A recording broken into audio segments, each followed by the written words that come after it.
Hello மக்களே, எல்லாருக்கும் வணக்கம். இந்த வீடியோல எத பத்தி பேச போறோம்னு கேட்டீங்கன்னாங்க, அர்ஜுனா இருக்காரு இல்லையா? அவர் வந்து ரஜினிகாந்த வந்து என்ன சொல்லியிருந்தாருன்னா, நடிகர் ரஜினிகாந்த் அவர் வந்து என்ன சொல்லியிருந்தாருன்னா, ஒரு 3 நாளைக்கு முன்னாடி வந்து இந்த மாதிரி வந்து டிஎம்கே உடைய அழுத்தம், அதுக்கு அவங்களுக்கு பயந்து தான் வந்து ரஜினிகாந்த் அவர்கள் வந்து இந்த மாதிரி அரசியலுக்கு வரல. இது வந்து அவர் மேல நாங்க விமர்சனம் வைக்கல. இது வந்து நம்ம சொல்றோம். ஆனா நம்ம அண்ணன் வந்து விஜய் வந்து தில்லா வந்துட்டாரு அப்படின்னு சொல்லியிருந்தாரு. 3 நாள் ஆச்சு. சரிங்களா? அதுக்கு வந்து ரஜினிகாந்த் இப்பதான் வந்து பதில் சொல்லியிருக்காரு. என்னன்னா அது கேளுங்க. மாறானது என்று நடிகர் ரஜினிகாந்த் தெரிவித்திருக்கிறார். ரஜினிகாந்த் குறித்து விமர்சனத்தை முன்வைத்திருந்தார் ஆதவ் அர்ஜுனா.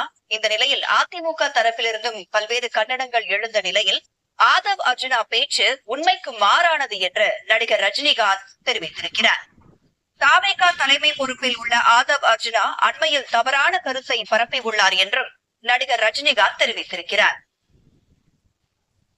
ஆதவ் அர்ஜுனாவின் பேச்சு உண்மைக்கு இப்ப பாத்தீங்களா? இப்ப அவர் வந்து பேசிட்டாரு. அதனால வந்து உண்மைக்கு மாறானது, காலம் இதற்கெல்லாம் பதில் சொல்லும் அப்படின்னு சொல்லிட்டு ரஜினிகாந்த் வந்து சொல்லியிருக்கதா சொல்றாங்க.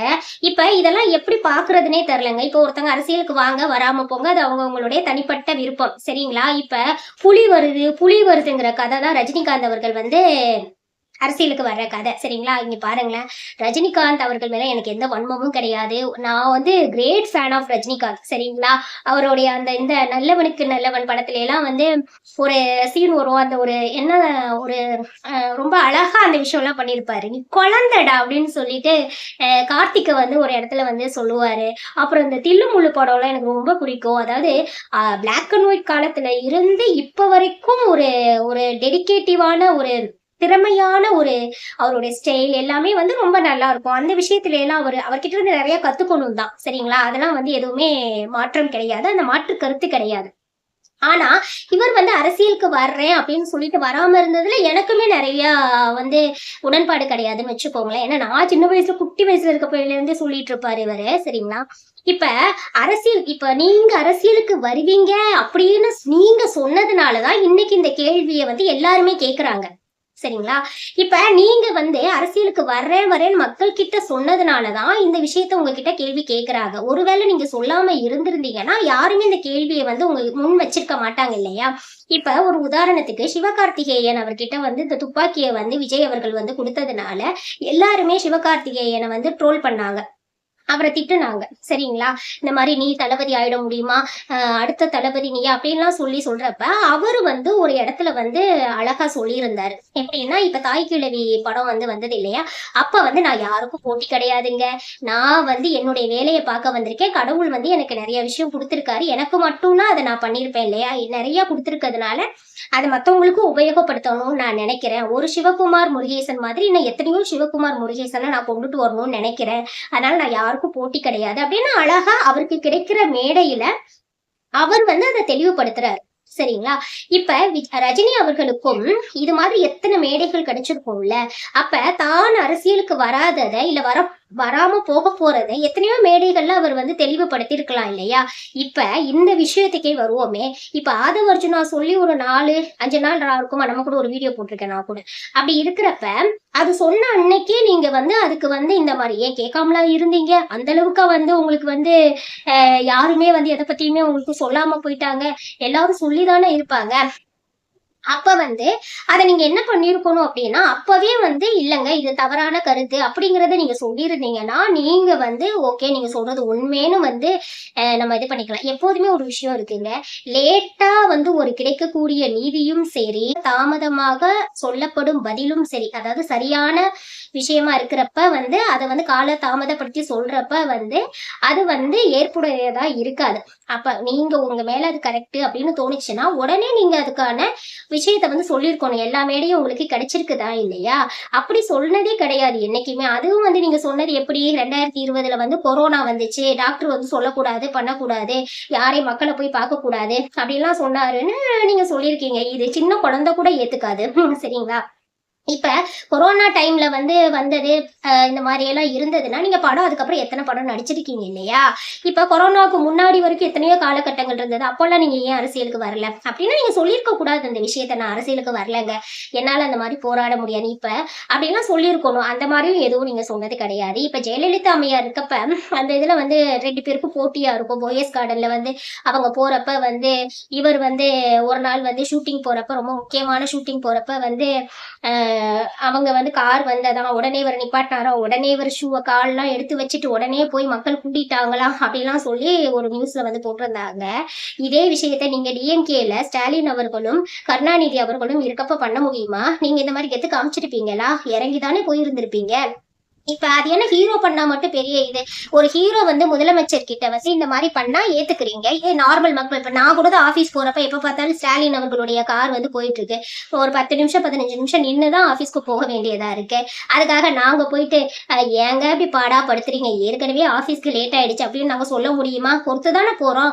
அப்ப எல்லா குடிமக்களும் ஒரே குடிமக்கள் தான். அது என்ன ஹீரோன்னு தூக்கி வச்சுட்டு கொண்டாடுறீங்கன்னே தெரியல. ஹீரோ கடவுள் கிடையாதுங்க, சரியா? அப்படி இருக்கப்ப எல்லாரும் ஒருத்தங்க தான். அப்புறம் வந்து ஒரு இதுல வந்து நியூஸ்ல வந்து பார்த்தேன், அவர் வந்து கருப்பு பணம் வச்சிருக்கிறத தைரியமா வந்து சொன்ன ஒரு மனிதர் வந்து ஜெயலலிதாவை எதிர்த்து நின்னவர் அப்படின்லாம் சொல்லி போட்டிருக்காங்க. அன்னைக்கு கருப்பு பணத்தை வச்சிருக்கிறத உங்களால தைரியமா சொல்ல முடிஞ்சது இல்லை, இன்னைக்கு உங்களால சொல்ல முடியுதா? இன்னைக்கு எத்தனை பாலியல் வன்கொடுமை நடக்குது, எத்தனை குற்றங்கள் நடக்குது, அது ஏதாச்சும் ஒரு மேடையில நீங்க கேட்டிருக்கீங்களா? கேட்டது கிடையாதுல. அப்ப நீங்க எங்க டிஎம்கே கொத்திடுமே தான், அது உண்மைதானே, யாரும் இதுல போய் கிடையாது. அன்னைக்கு ஒரு வீடியோல பாக்குறப்ப வந்து இளையராஜா அவர்களையும் இவங்களையும் நாங்க 2 பேரும் ஒன்னா தண்ணி அடிப்போம், நான் படத்தை ஓட வைக்கிறதுக்காக வேற வழி இல்லாம நானே காசு போட்டு அதை ஓட வச்சிருக்கேன், இப்படியெல்லாம் ஓப்பன் ஸ்டேட்மெண்ட்டா நீங்க தானே கொடுத்தீங்க. தண்ணி அடிக்கிறது சொல்றது வந்து என்ன, சாராய கடையை வந்து ஊக்குவிக்கிறதுக்கு அர்த்தம் தான் இது. அப்புறம் வந்து சிவாஜி அவர்கள் வந்து இருந்தாங்க, அவருக்கு வந்து அவார்டு கொடுக்குறப்ப வந்து அந்த அவார்டை வந்து இவங்க வந்து அன்னைக்கு கொடுக்காம வந்து அந்த பிலிம் சிட்டின்னு ஒண்ணு திறந்தாங்களாம், அப்ப கொடுக்காம இப்ப வந்துட்டு அவரை வந்து பாராட்டுறீங்க அப்படின்னு சொல்லிட்டு பொங்கி எழுந்தாராம். அப்ப இருந்த ரஜினிகாந்த் எங்க போனாரு? இன்னைக்கு பொங்க வேண்டியதானே? இன்னைக்கு அநியாயமா எல்லாருக்கும் படமே நடிக்கல. அந்த போஸ் வெங்கட்ல யாருன்னே தெரியாது, அவருக்கெல்லாம் அவார்டு கொடுக்குறப்ப இப்படியெல்லாம் அநியாயமா அவார்டு கொடுக்குறீங்களே, இவங்களுக்கெல்லாம் என்ன தகுதி இருக்குன்னு ஏன் பொங்கிக்கிட்டு வர வேண்டியதானே? ஒண்ணுத்துக்கும் உதவாத படத்துக்கு அவார்டு. கலைமாமணி விருதுங்கன்னா என்ன உங்களுக்குலாம் சர்வ சாதாரணமா? அதெல்லாம் கொடுத்து வச்சீங்களே, அப்பெல்லாம் யாரும் வந்து குதிச்சுக்கிட்டு வரல. ரஜினிகாந்த் அவர் வந்து குதிச்சுக்கிட்டு வந்து பண்ணிருக்க வேண்டியதானே? அப்பெல்லாம் குதிக்கலாம். அப்ப நீங்க பயந்ததுக்கு அர்த்தம் தான் டிஎம்கேல இவ்வளோ வந்து 27 காலமாக 2 வார காலமாக அவ்வளோ அட்டூழியங்கள் நடக்குது, அதெல்லாம் எதுவுமே கேட்கல. அப்ப நீங்க டிஎம்கேக்கு பயந்துட்டீங்கன்னு தானே அர்த்தம். அதுதானே உண்மை. எதுவுமே வாயை திறக்கிறது கிடையாது. அவங்க படத்துல நடிச்சீங்க, அது உண்மைதான் இல்லையா? ஜெயலலிதா அம்மையார் இருக்கப்போ வந்து இந்த ஆட்சி அப்படியே கொடுங்கோல் ஆட்சி அப்படின்னு சொல்லி மக்கள் கிட்ட ஒரு என்ன சொல்றது, ஒரு மக்கள் கிட்ட வந்து அந்த ஆட்சியை கவுக்கணும், அந்த ஆட்சி வரக்கூடாதுங்கிறதுக்காக டிஎம்கேயோட கூட்டணி நீங்க வந்து அவங்களுக்காக பிரச்சாரம் பண்றீங்கல்ல. உண்மையாவே நீங்க இந்த அதாவது சிஸ்டம் சரியில்லைன்னு சொன்னது யாரு? ரஜினிகாந்த் அவர்கள் தானே சொன்னாங்க. அப்ப அந்த சிஸ்டம் சரி பண்ணும், தமிழ்நாட்டுல சிஸ்டம் சரியில்லை, அரசியல் சிஸ்டம் சரியில்லைன்னு சொன்ன நீங்க என்ன பண்ணிருக்கணும்? இன்னைக்கு எத்தனையோ கட்சிகள் வந்துருச்சு. இப்ப நீங்க ஜெயலலிதா அம்மையாரையும் எதிர்த்து நின்னப்ப டிஎம்கே ஏடிஎம்கே 2 கட்சி தான் இருந்தது. அப்ப வந்து உங்களுக்கு வேற வழி இல்லை, அதனால நீங்க டிஎம்கேக்கு போட்டீங்க, ஜெயலலிதா அவர்களை கவுக்கணுங்கிறதுக்காக. இன்னைக்கு அப்படி கிடையாது நிலைமை. இன்னைக்கு நிறைய கட்சிகள் வந்துருச்சு. இப்ப டிஎம்கே பண்றது அராஜகம் அட்டூழியம்னு தெரியுது, அதை வந்து எதிர்த்து நிக்கிறதுக்கு நாம் தமிழர் நிக்கிறாங்க, டிவிகே இருக்கிறாங்க, அப்புறம் இன்னும் நிறைய கட்சிகள்லாம் ஏடிஎம்கே இருக்காங்க, எல்லாருமே இருக்காங்க. அப்ப அவங்களுக்கு டிஎம்கேக்கு ஆதரவு தெரிவிச்சதுனால அந்த டிஎம்கேவை ஜெயிக்க வைக்க உங்களால முடிஞ்சது இல்ல.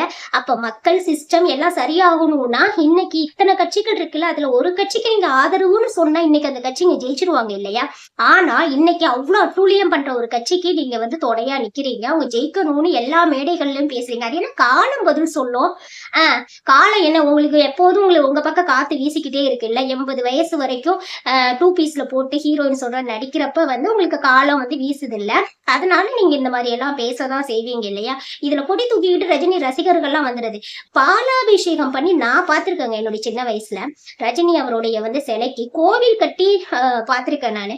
நீங்க அப்ப நல்ல மனிதர்னா நீங்க என்ன பண்ணிருக்கணும்? கோவில்லாம் கட்டாத தம்பி, கடவுளை கும்பிடுறாரா இவர் வேற சொல்லிக்கிறாரு, நான் மலைக்கு போனேன், பாபாவை பார்த்தேன், எந்த பாபாங்க வந்து மனுஷனுக்கு வந்து பாலாபிஷேகம் பண்ணி கோவில் கட்டுன்னு சொல்றது? உண்மையான மனிதர் ரசிகர்களை இப்ப விஜய சொல்றோம்ல, தற்கூரியை வந்து கண்டிக்காம விட்டுட்டாருன்னு, அப்ப ரஜினிக்கும் இந்த மாதிரி தற்கூரிகள் ஒரு காலத்துல இருந்திருக்காங்க தானே? இப்ப கோவில் கட்டுறப்ப தம்பி இந்த மாதிரி கோவில்லாம் கட்டுறவரை வச்சுக்காத, சாமி நான் கும்பிடுறேன், சாமிக்கு இப்ப நான் சொல்லுவேங்க சரியா?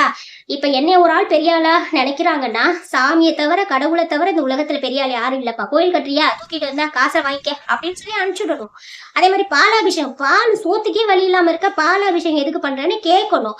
எங்க ஐயா சொன்னாருல, காமராஜர் ஐயா, எப்பா நீ வாட்டுக்கு என்னைய பார்க்க வரேன்னு தொங்கிட்டு நிக்கிறோம், புள்ள குட்டிக்கு யாரு வந்து சோறு போறது, இறங்குப்பா அப்படின்னு சொன்னார்ல, அவர் மனிதர், நீங்க மனிதர் கிடையாது. இதுல வேற கொந்தளிச்சு ரசிகர்களா இப்ப எப்படி? இப்ப வந்து 4 நாளைக்கு முன்னாடி உள்ள ஸ்டேட்மெண்ட் இன்னைக்கு வந்து சொன்னா என்ன அர்த்தம்? சொல்லி 4 நாள் ஆச்சு தானே? அப்ப வந்து இன்னைக்கு சொன்னீங்கன்னா, இப்ப செந்தில் பாலாஜி வந்து சிபிஐல வந்து பிரச்சனை பண்றாங்க அப்படிங்கிறதுக்காக அதை மூடி மறைக்கிறதுக்காக இதுவா? அது என்ன பிரேக்கிங் நியூஸ்? எனக்கு இந்த மீடியால எல்லாம் இருக்கவங்கள எல்லாம் என்ன பண்றதுனே தெரியல. பிரேக்கிங் நியூஸ்னா என்னது?